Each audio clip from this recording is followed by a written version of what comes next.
नमः शिवाय। ओम नमः शिवाय। ओम नमः शिवाय। ओम नमः शिवाय। ओम नमः शिवाय। ओम नमः शिवाय। ओम नमः शिवाय। ओम नमः शिवाय। ओम नमः शिवाय। ओम नमः शिवाय। ओम नमः शिवाय। नमः शिवाय। ओम नमः शिवाय। ओम नमः शिवाय।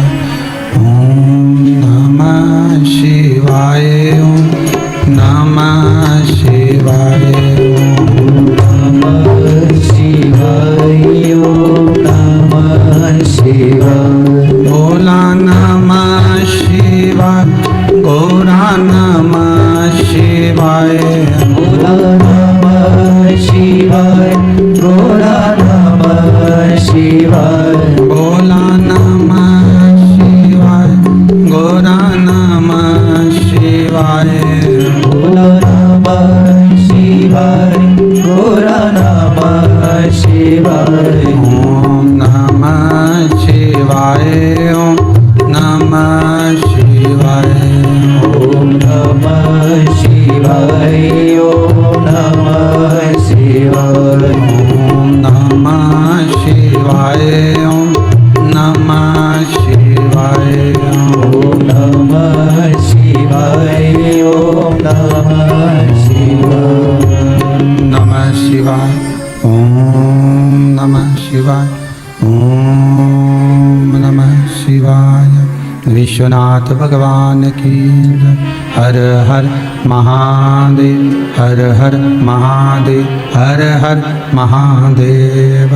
हर काशी विश्वनाथ ओगरदानी त्रिकालदर्शी कैलाशी अविनाशी शंभु शिव कुबेरेश्वर बाबा की यह पावन धरा से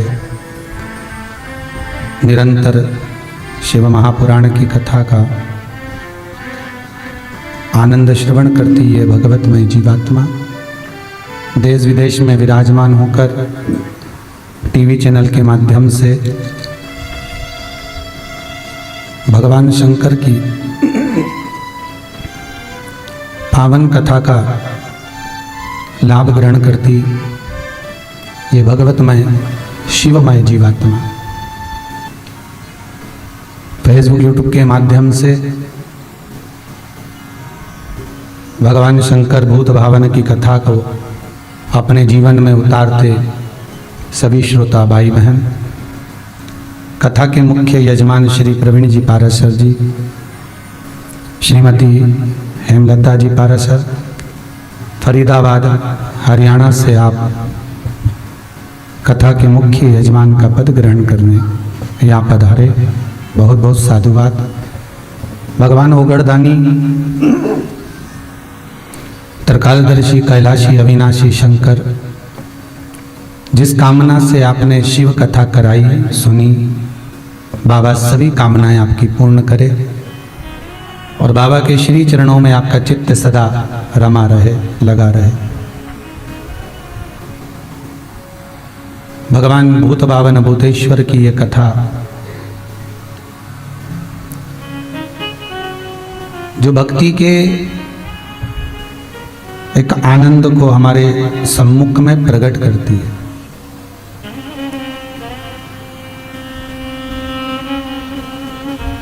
मानव शरीर को पाने के बाद भी उस शरीर को अगर यूं ही खो दिया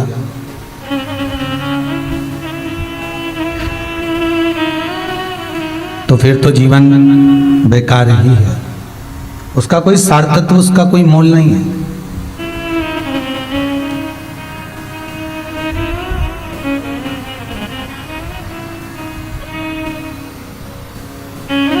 एक ये सोने की, ये हीरे की, रतन माणिक मोती की ये तिजोरी है और इसमें राम नाम, कृष्ण नाम, शिव नाम रूपी एक कोहिनूर हीरा है।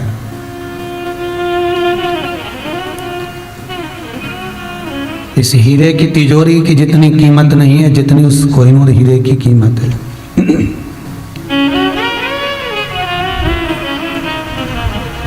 और मान लो उस हीरे को कोई चुरा कर ले जाए, उस हीरे को कोई अगर लेकर चला जाए तो फिर इस तिजोरी की भी कोई कीमत है ही। आत्मा शिव शंकर भूत भावन भूतेश्वर त्रिकालदर्शी कैलाशी अविनाशी इस श्वास के रूप में जो रमण कर रहा है वो है, तो इसकी कीमत है।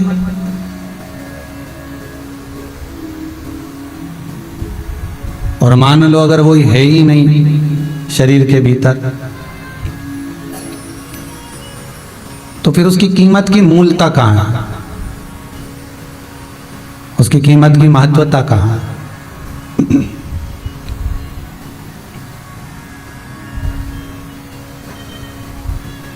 कितने वर्ष का जीवन है मनुष्य का? अरे बोलो जम के 100 वर्ष का। और अभी तो और घट गया है, 80 पे आके टिक गया। इससे ऊपर बहुत कम लोग पहुंच पा रहा। सही है कि गलत है? अब 80 में से 80 साल की जिंदगी में से 40 साल तो तुमने सोने में निकाल दी। 24 घंटे का समय में आधा समय सोने का चलेगा, रात वाला समय। अब बचे कितने? जम के बोलो 40। 40 में से 20 साल तो तुम्हारे बचपन और जवानी के निकल गए। अब कितने बचे? 20। और 20 में से भी बच्चों को पालना है, बड़ा करना है, उनका ब्याह करना है, उनको काम धंधे से लगाना है, नौकरी से लगाना है, सर्विस से लगाना है। 10 साल ऐसे निकल गए। कितने बचे? तो क्या विचार है? अब 10 वर्ष जो बचे हैं,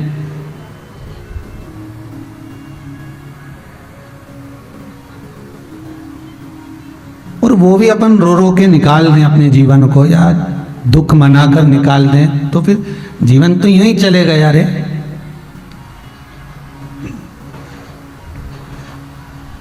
और कितना पहला जन्मदिन जब मना था तो कितने खुश हुए थे रे भैया, हैप्पी बर्थडे टू यू हो। और पहले जन्मदिन के बाद में जो योग बना, धीरे धीरे धीरे धीरे जन्मदिन तो बढ़ते गए पर उम्र घटती गई।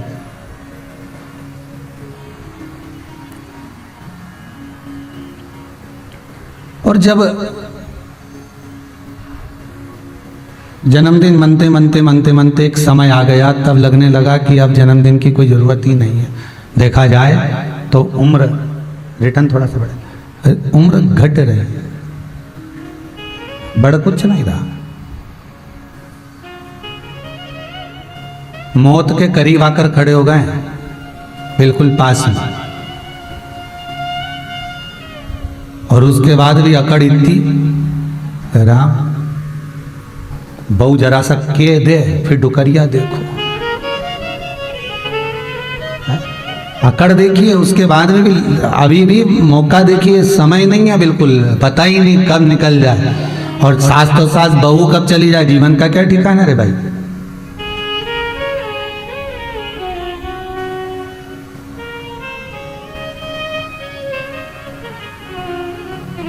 अपन एक संसार सागर में रह जरूर रहे, पर कितनी श्वास, कितना समय, कितनी घड़ी, कितना पल किसको दिया गया है, कौन कितना स्मरण करेगा, कौन कितना नाम जाप करेगा, कौन कितना भजन करेगा, ये भी लिखकर भेजा गया।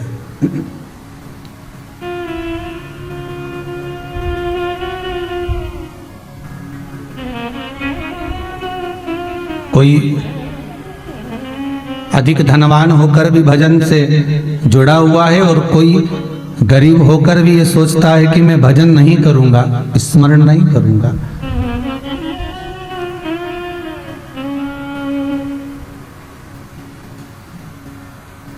कितना दुख आने के बाद भी हम सुमिरन अगर भगवान का नहीं कर रहे हैं, भगवत नाम स्मरण नहीं कर रहे हैं, तो ये सोचकर हम बैठे रहें कि अगर ये सोचकर हम बैठे रहें कि हमारा जीवन हम अच्छे से जी रहे हैं बिना सुमिरन के, बिना भजन के, बिना कीर्तन के, तो वो जीवन जीवन नहीं है, वो जीवन का कोई मोल तत्व नहीं है। ना राम नाम लीनो तूने भरी जवानी में, तू डूब के मर जा रे चुल्लू भर। पर आश्चर्य इस बात का है कि इतने से पानी में इतना बड़ा मनुष्य मरे कैसे। लिखने वाले ने तो लिखा कि चुल्लू भर पानी में डूब के मर जा, पर इतना बड़ा मानव का देह शरीर है, चुल्लू भर पानी में डूब के मरेगा कैसे। तो संत कहते हैं जो भगवान के भजन से वंचित रह गया, जो भगवान के स्मरण से छूट चुका है, जो नाम भगवान का लेता ही नहीं है, दिन भर कमाने में, व्यापार में, व्यवसाय में, अपनों को साधने में जो लगा हुआ है, मरने के बाद कीड़े का जन्म पाता है और कीड़ा चुल्लू भर पानी में डूबकर मर जाता। उसको नदी भर के पानी नहीं चाहिए रे हो।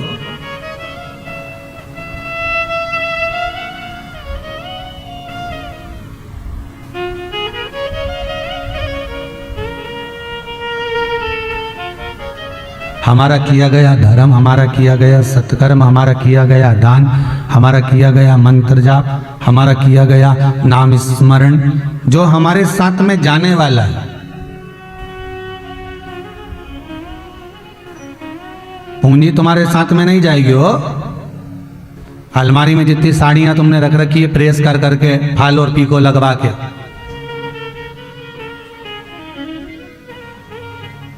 और एक नई तरह की थैली आती है ऐसी चेन वाली, पीछे उसमें कपड़ा लगा रहता, आगे पन्नी रहती है। कितनी सेफ्टी है।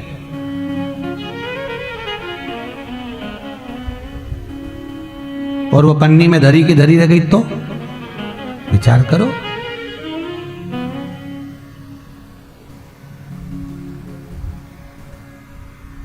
पड़ी रह गई वो, फिर उसका कोई मोल तत्व ही नहीं रहा, उसका कोई महत्व ही नहीं रहा, उसकी कोई महत्वता रही नहीं।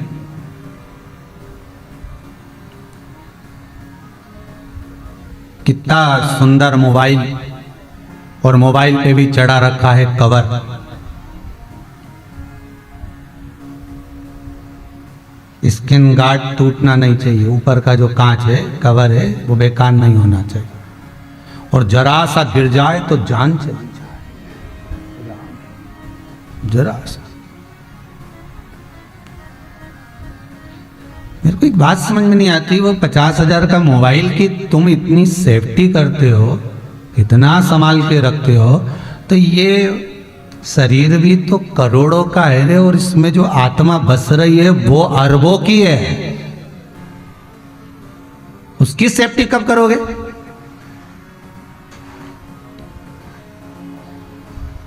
इस आत्मा की सेफ्टी है भगवान का भजन, कीर्तन, नाम जाप, स्मरण, भगवत नाम, शिव नाम, राम नाम, कृष्ण नाम, इस आत्मा की सेफ्टी है। और ये काहे से सेफ हो सकती है? हमारे पुण्य से, हमारे भजन से, हमारे स्मरण से, हमारे दान से, हमारे संकीर्तन से, हमारे मंत्र जाप से, हमारे नाम स्मरण से, इसकी सेफ्टी बनी हुई है।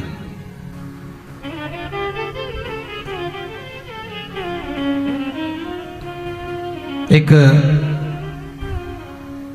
व्यक्ति ने एक प्रश्न किया है,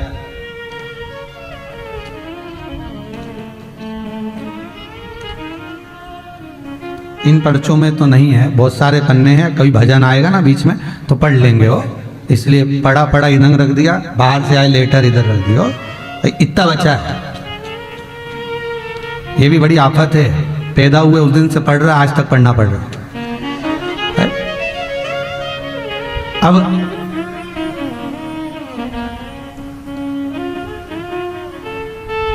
एक पत्र है, किसी ने भेजा है कि आप कहते हो दान करो, धर्म करो, पुण्य करो, सत्कर्म करो,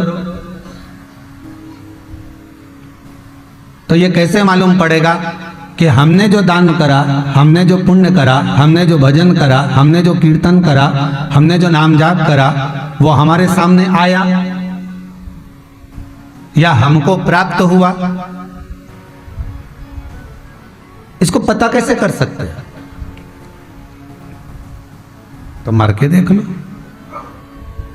एक सहज भाषा है। एक राजा को लगा, जो प्रश्न इस भाई ने करा वही प्रश्न राजा को भी लगा। एक बार राजा के मन में आ गया एक प्रश्न कि मरने के बाद होता क्या है। मान लो हम मर गए तो उसके बाद होगा क्या? राजा के मन में प्रश्न आया तो उसका कोई हल, राजा ने विचारा, अपनी सभा में मंत्रियों से कहा मुझे पता कर कर बताओ कि मरने के बाद क्या होता। अब मंत्रियों ने सोचा मरेंगे तब तो मालूम पड़ेगा। अब जीते जी कौन मालूम पड़ रहा है कि ऊपर हो क्या रहा है। तो राजा ने मंत्रियों से कहा मंत्रियों बताओ मरने के बाद क्या होता। मंत्रियों तो सब मौन हो गए, चुप हो गए, क्योंकि इनको ही नहीं मालूम कि मरने के बाद क्या होता। आपको मालूम है क्या? नहीं, कहीं के को मालूम होता। ऐसा हो कि मरने के बाद होगा क्या तो पता चल जाए। पर राजा ने पूरे नगर में सूचना कर दी, जो हमको बताएगा कि मरने के बाद होता क्या है उसको मुंह मांगा धन दिया जाएगा। मुंह मांगा जो धन होगा, जो वैभव होगा हम उसको दे देंगे, जो चाहिएगा उसको हम उसे वो प्रदान कर देंगे।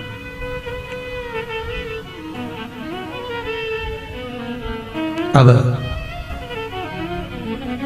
एक बहुत कंजूसड़ा सेठ था, बहुत कंजूस, जो 1 रुपया भी खर्च नहीं करे कभी अपने ऊपर ना परिवार में। बेटा हम कहते रहे, बहू हम कहती रहे, पत्नी कहती रहे, पर धन नहीं खर्च नहीं करे। इतना कंजूसड़ा। उसने सोचा इतनी मुंह मांगी कीमत, तो उसने, धन तो उसके पास में भी बहुत था, पर उसने विचार करा कि थोड़ा और धन मिल जाएगा और पैसा एकत्रित हो जाएगा। तो उसने राजा के यहाँ जाकर कहा कि मैं बता सकता हूं कि मरने के बाद होता क्या। तो क्या बताओ? तो पहले कहने लगा एक काम करो, कब्र खोदो और उस कब्र में मुझे गाड़ दो, जब मैं मरूंगा तभी तो बता पाऊंगा ना। राजा ने मन में सोचा ये है तो सेठ, कंजूस भी है, पर मर गया तो ये अपने माथे आ जाएगा। पर ये तो सत्य है कि मरने के बाद अर्थात कब्र में जाने के बाद होता क्या है ये किसको मालूम। आग लगने के बाद होता क्या है ये किसको मालूम। तो राजा ने कहा एक काम करो, इसको कब्र में दफना दो 24 घंटे के लिए, और फिर दूसरे दिन इसको निकालना, ये बताएगा कि होता क्या। कब्र खोदी गई, उसमें उसको दफना दिया। राजा ने कहा एक काम करो, कब्र में दफना रहे हो पर एक छोटा सा छेद छोड़ दो अंदर, इसको श्वास चली जाएगी बेचारे को, नहीं तो मर मुरा जाएगा। छेद छोड़ दिया। अब सब सजा धजा के उसको बढ़िया अर्थी पे सुला, क्योंकि जैसा नियम है वैसे की वैसे ही करके ले जा रहे हैं उसको, कि मालूम तो पड़े कि मरने के बाद होता क्या। तो उसको बढ़िया अर्थी पे सुलाया, माला माला पहनाई, बढ़िया जोरदार सजा धजा के ले जाने। तो एक वहां पर एक भिखारी था, एक फकीर भिखारी, वो पीछे पड़ गया और ये तो जिंदा ही पड़ा था अर्थी पे। तो इसकी वो कफन को सफेद कलर का खींच खींच के बोला कुछ तो दे जा, मर गया।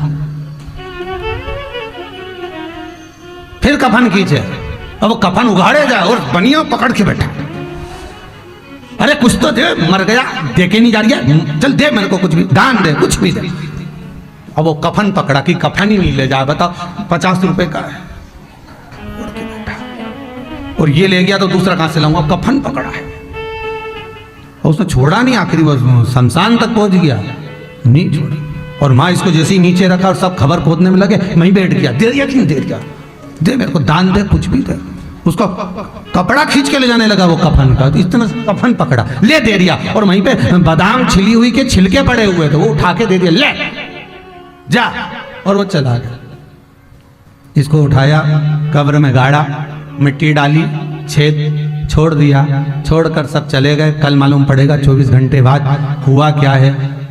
रात्रि को जैसे अंधेरा छाने लगा, एक सांप आ गया और वो छेद में जाने लगा।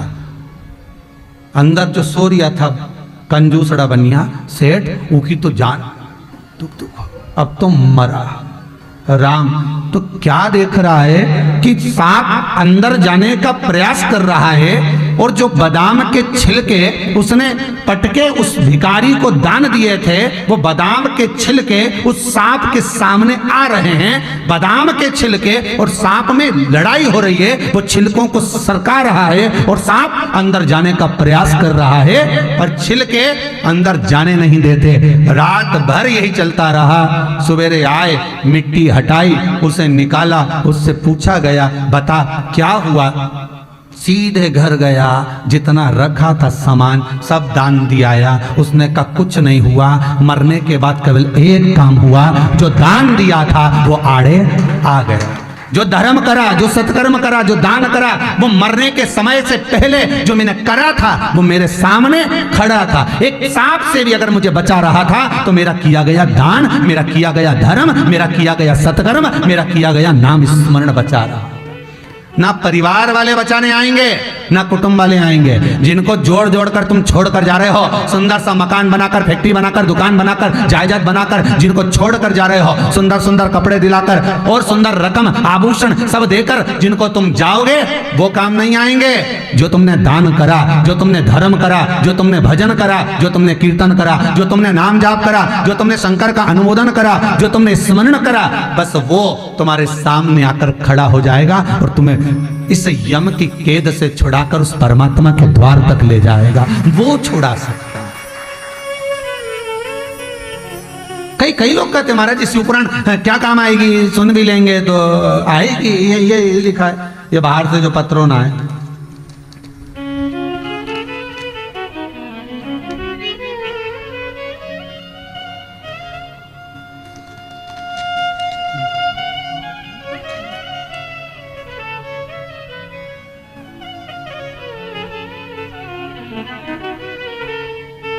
कहीं से भेजा हुआ है।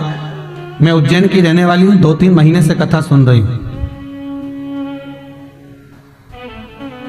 दीपावली के दिन आपने जो पीपल के नीचे 3 दिए लगाने का उपाय बताया था वो करे।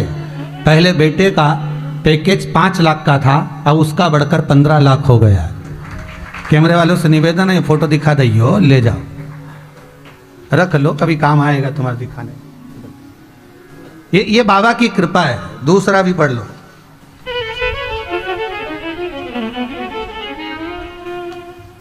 बम कुमार सिंह इनका नाम है और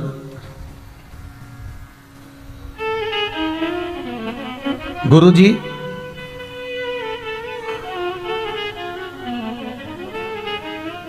दिल्ली से हैं ये भाइयों।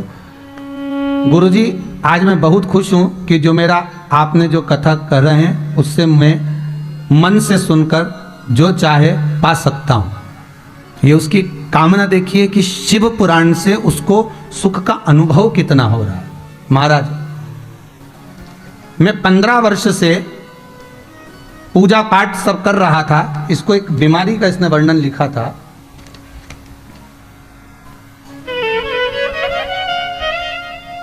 जो बीमारी महाराज जी, गुरु जी, आज मैं बहुत खुश हूं कि जो मेरा आपने जो कथा करते हैं उससे मन से सुनता हूं, जो चाहे पा सकता हूं, ये मेरा मानना है। और जो बीमारी मेरे पास था वो ठीक हो गया है। मुझे पेशाब के रास्ते से रक्त जाता था, ब्लड बहता था। जो कथा सुनने मात्र से किए गए उपाय से मेरा वो रक्त जाना बंद हो गया और मैं ठीक हो गया। ये दिल्ली से बम है।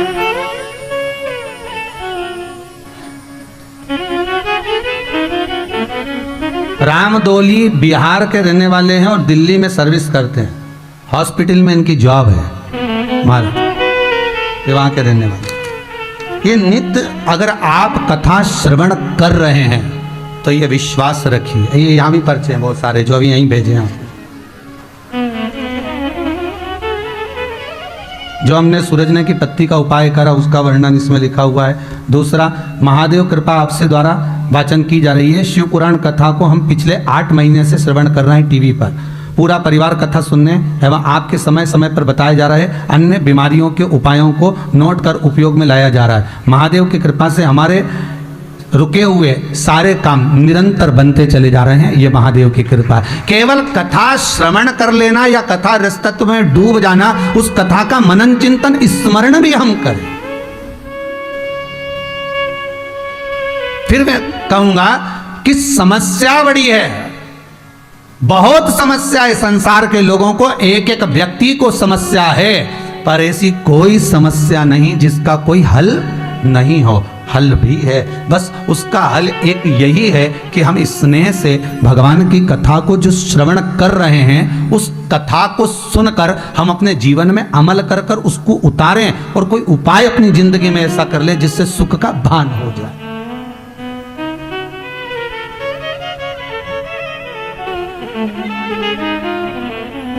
ये शिव कथा है महाराज, ये शंकर की कथा है, रसतत्व को देने वाली। अकाल मृत्यु वो मरे जो काम करे चंडाल का, काल उसका क्या बिगाड़े जो भक्त हो महाकाल का। शंकर की उपासना करना, मात्र शिव है कौन है शंकर? शंकर वही जो नग्न वेशधारी, दिगंबर वेशधारी, बैठा अलमस्त होकर आनंद में।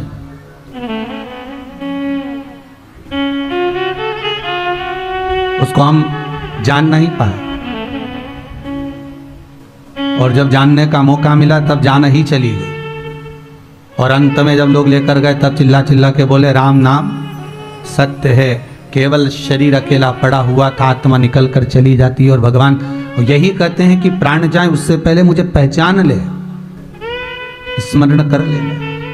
और हमारी भी आदत है ना, जगत में हम लोग जब तक के धक्के नहीं खा लेते ना, दुनिया के हाथ पैर नहीं जोड़ लेते, जब तक हम दर दर की ठोकर नहीं खा लेते, तब तक महादेव के पास भी नहीं जा पाते। बहुत प्रयास करो तब तक नहीं पहुंच पाते।